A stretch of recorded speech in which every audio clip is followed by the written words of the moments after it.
I'm Chris with iPhone in Canada with a look at one of the most anticipated game sequels, Plants vs. Zombies 2. This one comes with a clever title, It's About Time, which on the surface to some may be a reference to how long the sequel's taken to come out. Now the first Plants vs. Zombie was released in 2009 and then 2010 for iOS. But once you start the game, you quickly realize the title has everything to do with the game's storyline. Yep, Crazy Dave is launched back in time where he must fight off the hordes of mummy, pirate, and Wild West zombies as he tries to get back to the future and his taco. So let's take a look at the gameplay. If you play Plants vs. Zombies, then you'll be right at home with this sequel. The goal, build up your plant army and defeat the zombie onslaught. Now, many of the classic plants are back for round 2, but as you'd expect, there are some new faces. For example, Snapdragon shoots fire along the adjacent 6 tiles. There's Bonk Choi, who throws a mean right-left combo, put him behind a boulder, and wow, he's very powerful. And Lightning Reed fries the nearest zombies up to 1 lane away. The electrical current even passes to adjacent zombies. Now, with the new storyline comes new zombies as well. Each one, of course, dressed appropriately for its time period. There's also a whole new army of zombies with special attacks. In ancient Egypt, you have Raw Zombie, who will try to steal your sons, or you have Explorer Zombie, who walks around with a torch that burns your plants up on contact. In Pirate Seas, you have a pirate captain with an annoying parrot that will fly off to eat your plants. There's even a zombie rolling a barrel that has one of those pesky imp zombies in it. But in my mind, the toughest zombies are saved for the Wild West. Prospector Zombie uses dynamite to launch himself to the back of your defense. Poncho Zombie is wearing a special defense under his poncho. There's even Chicken Wrangler Zombie who walks around with, you guessed it, chicken strapped to himself. He launches the chickens who like to make quick work of your plants.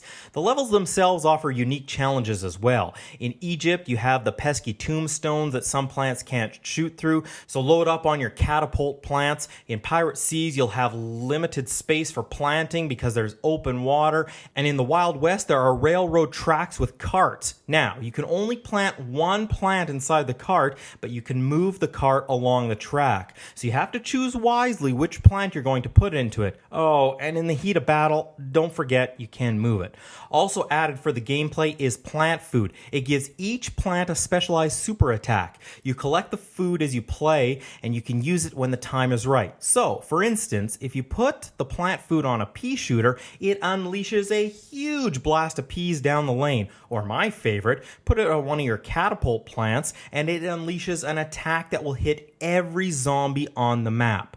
The addition of the plant food is a nice feature and in some instances is very much needed. Now, another power-up added which isn't needed are the 3 special attacks along the bottom. You can cut off the zombie heads, you can flick the zombies away, or just fry them with electricity.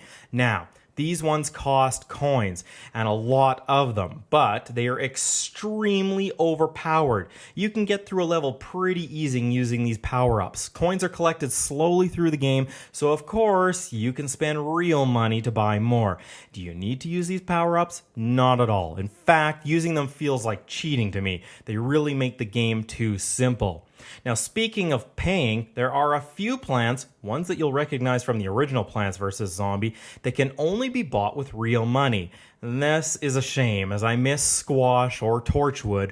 For me, it's not worth the price right now. Each one costs $3 as of this review, but of course that can change at any time. Just remember, these plants aren't needed to enjoy the game. As for the replay value for Plants vs. Zombie 2, there's a ton of it. You can simply move through the 10 stages of each world, but there are also locked paths that lead to new plants or special bonuses.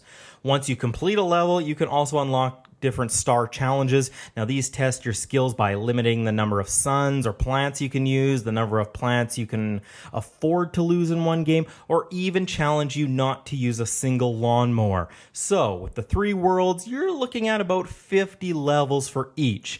And PopCap has said more worlds and content will be added through updates. Overall, this is a good sequel to a classic game. It's what you could call a safe bet. It doesn't deviate too much from what made the original so popular, but makes enough changes to make the sequel feel fresh.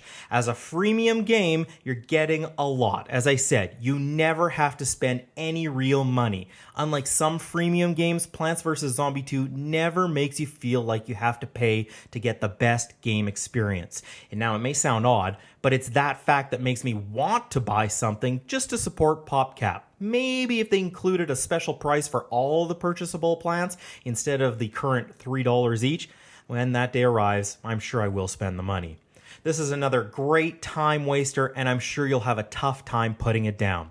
Now, if you enjoyed this video, I'd love a thumbs up. Also, feel free to subscribe so you don't miss any of my future videos. For more daily iOS and Apple news, make sure you check out iPhoneincanada.ca. I'm Chris with iPhone in Canada. Thanks for watching.